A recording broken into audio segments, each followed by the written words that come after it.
नमस्कार। देश और दुनिया की अहम खबरों के खास कार्यक्रम देश विदेश में आपका स्वागत है। मैं हूं सुधांशु सारस्वत। कार्यक्रम की शुरुआत करेंगे चीन के राष्ट्रपति शी जिनपिंग के दोबारा से शीर्ष नेता चुने जाने की खबर से और जानेंगे कि शी जिनपिंग के और ताकतवर होने का दुनिया के दूसरे देशों पर क्या प्रभाव पड़ेगा। चीन की कम्युनिस्ट पार्टी ने मौजूदा राष्ट्रपति शी जिनपिंग को फिर से एक बार अपना नेता चुन लिया है। इसके अलावा पार्टी ने शी जिनपिंग की विचारधारा को भी अपने संविधान में शामिल किया है। शी जिनपिंग का कद इससे पार्टी में काफी बड़ा है। आइए जानते हैं कि शी जिनपिंग के दोबारा एक ताकतवर नेता के तौर पर उभरने का दुनिया के बड़े देश और खासकर भारत के साथ संबंधों को लेकर क्या प्रभाव पड़ेगा। देखिए रिपोर्ट।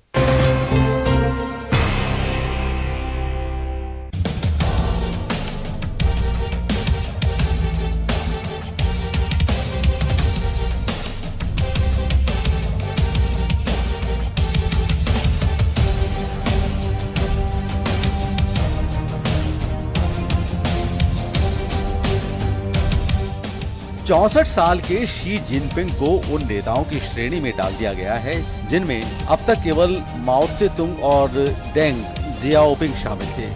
शी जिनपिंग सिद्धांत को संविधान में शामिल करने के बाद शी के पास अब रणनीतिक तौर पर दो बड़े काम हैं। पहला, चीन को राजनैतिक शक्ति के रूप में विकसित करने के अलावा साल 2021 तक इसे उदारवादी संपन्न देश बनाना।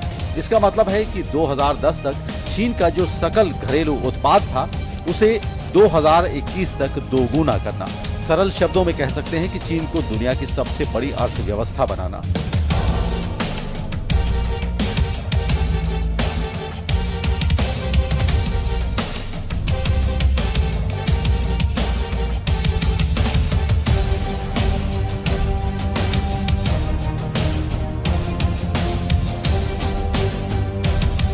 चीन और अमेरिका के संबंध कुछ खासे अच्छे नहीं हैं, लेकिन फिर भी दोनों में बातचीत जारी है। नवंबर के महीने में अमेरिकी राष्ट्रपति डोनाल्ड ट्रंप की चीन यात्रा को इस दिशा में बेहद अहम माना जा रहा है। अमेरिका को लगता है कि चीन की तरफ से उत्तर कोरिया के लिए जो कार्रवाई की जानी चाहिए थी वो नहीं हो रही है। वहीं रूस के साथ चीन के बेहद अच्छे संबंध रहे हैं। चीन और रूस पहले ही बेल्ट एंड रोड को लेकर सहमत हैं। ये परियोजना रूस से होकर गुजर रही है। अंतरराष्ट्रीय स्थिति देखें तो रूस और चीन एक तरफ है और अमेरिका दूसरी तरफ है।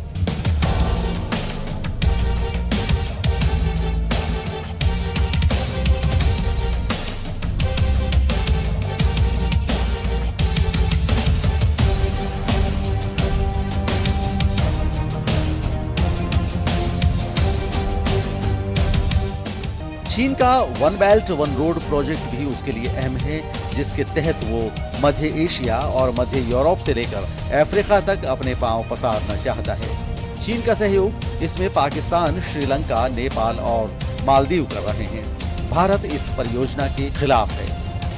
चीन पाकिस्तान इकोनॉमिक कॉरिडोर भारत के पड़ोसी देशों के नजदीक से और साथ ही भारत प्रशासित कश्मीर से गुजर रहा है। इस कारण भारत ने इसका विरोध किया है।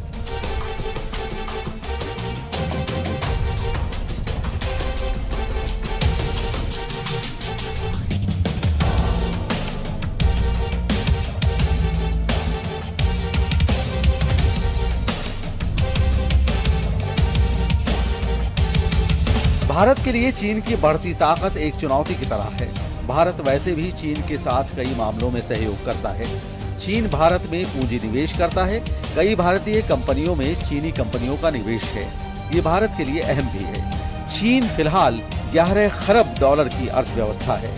निवेश के कारण ही नेपाल भी चीन के नजदीक आया है, क्योंकि नेपाल को निवेश की सख्त जरूरत है।